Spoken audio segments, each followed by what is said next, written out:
Purification of organic compounds. Next method is chromatography. This is the new technique extensively used for the purification and separation of organic compounds. Okay, and chromas means, in Greek it means color. Chromas means color.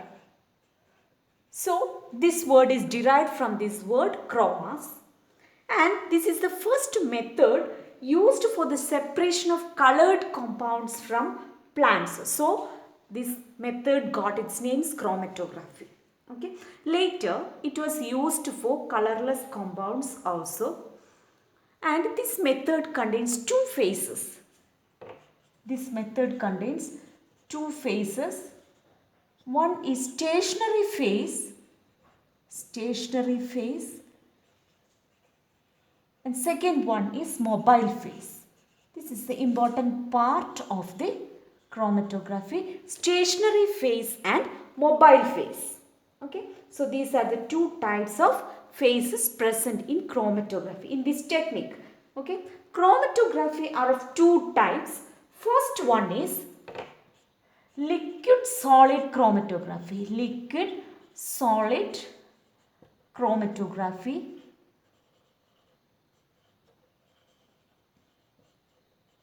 Here the stationary phase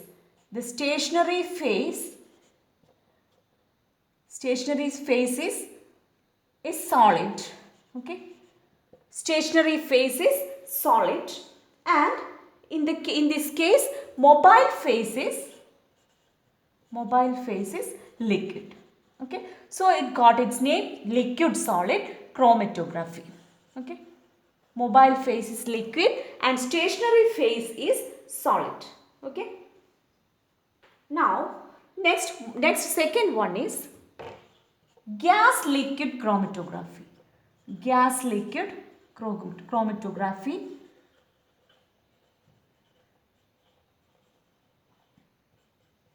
Gas liquid chromatography. Okay, here the stationary phase is a less volatile liquid.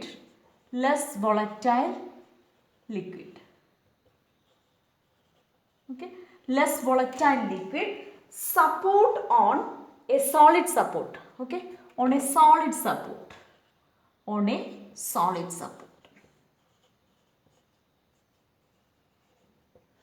And the mobile phase. Okay, mobile phase is, so gas liquid chromatography, stationary phase is a less volatile liquid on a solid support, and mobile phase is the vaporized sample and an inert carrier gas. Okay, it's a mixture of the vaporized sample. Okay, vaporized sample, the one which we are separating. Okay, mixture of a vaporized sample and an inert gas. Inert gases may be helium or nitrogen. Okay, these are the two phases. So chromatography are of two types: liquid solid chromatography and gas liquid chromatography, and in each case there will be a stationary phase and a mobile phase. Okay, so next let us explain one by one. First one, here in this session, in this class, we are discussing only about the liquid solid chromatography. Okay, liquid solid chromatography. Gas liquid chromatography is a new technique that we will study only in the higher classes. Here we are discussing about liquid solid chromatography. Liquid solid chromatography is again divided into two: adsorption chromatography, where adsorption is taking place. In this type of chromatography, adsorption is taking place, and second one is partition chromatography. Okay, partition chromatography. In the case of adsorption chromatography, there is an adsorbent which is a solid adsorbent, which is a stationary phase here. Okay, adsorbent is a stationary phase, which will be silica gel or alumina. Silica gel or alumina will be the adsorbent, okay, and which is a stationary phase, and we are using a solvent with the mixture which we are separating will be the mobile phase, okay, will be the mobile phase in the case of adsorption chromatography.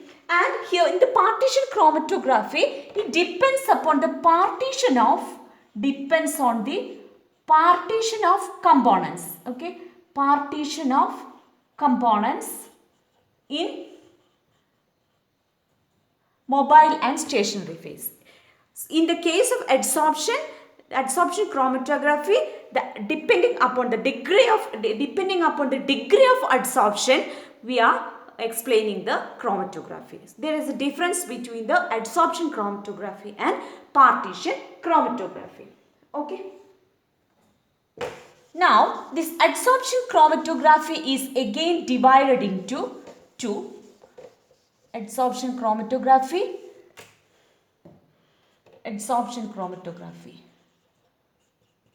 are of two types. First method is column chromatography, okay, and the second one is thin layer chromatography, okay, chromatography. So here, first let us explain column chromatography. You can see the picture here. Here we are discussing the column chromatography. Okay. This is the picture. Solvent, mixture and adsorbent. Okay. Column chromatography.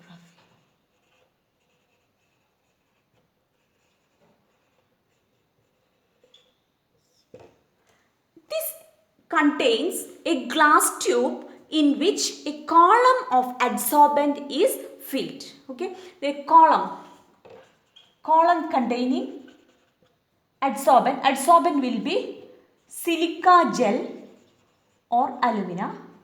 Okay,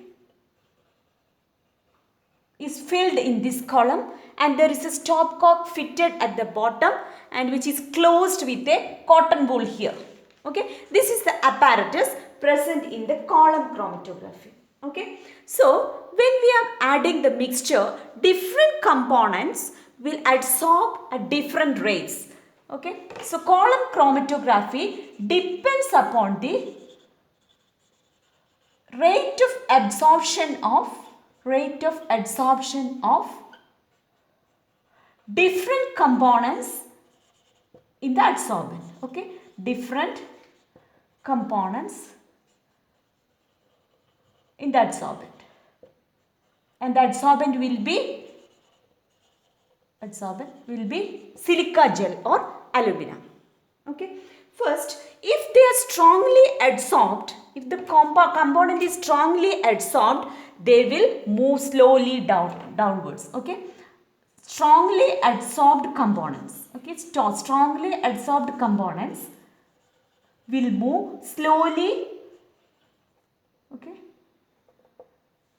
will flow slowly, okay, they will flow slowly, okay, and those which are less adsorbed will move faster than those which are strongly adsorbed. So, depending upon the rates, different layers are obtained, okay. So, first we have to take the column, then mixture is added. Next step, we have to add the solvent. Okay, now suitable solvent is added. Okay,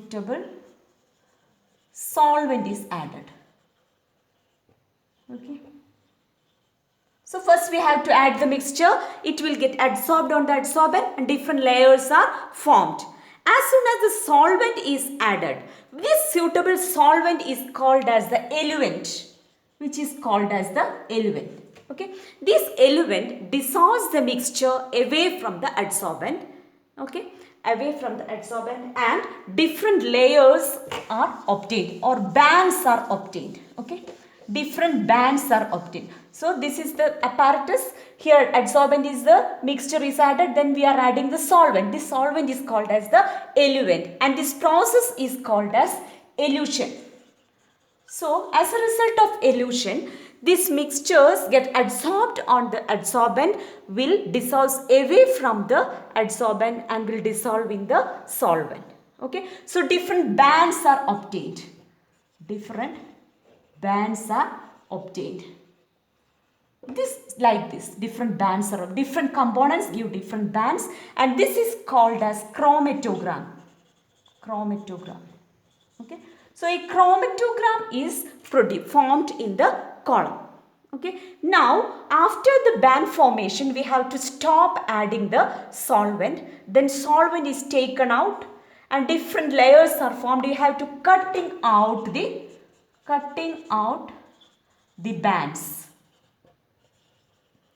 Okay, different bands we are cutting out. So we got different separated compounds, and these compounds can be recovered by using suitable solvent. Okay, recovered by using the solvent which we need. Okay, different solvents, suitable solvents. Okay, this is the process involved in the column chromatography. So we can recover different compounds from the mixture by column chromatography method.